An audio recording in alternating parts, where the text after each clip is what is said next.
এখন ট্রাম্প এসে বদলাবে বলে জায়গাটা হাবভাবে মনে হচ্ছে, ভিন্ন হাবভাব। তো এখানে জন্মের ভিত্তিতে নাগরিকত্ব তুমি খারিজ করে দেবে।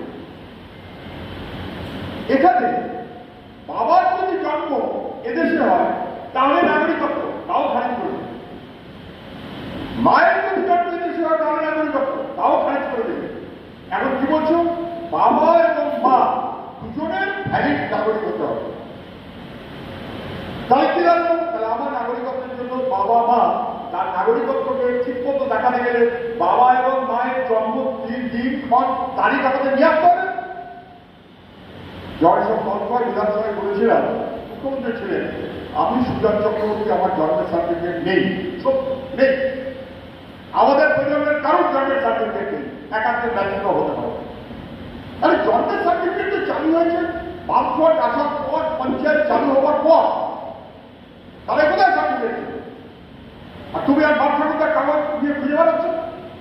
ওখানে তুমি কিভাবে এসেছিলে, আসার সময় কাগজ নিয়ে এসেছিলে কিনা, আসার সময় সার্টিফিকেট নিয়ে এসেছিলে কিনা? তার মানে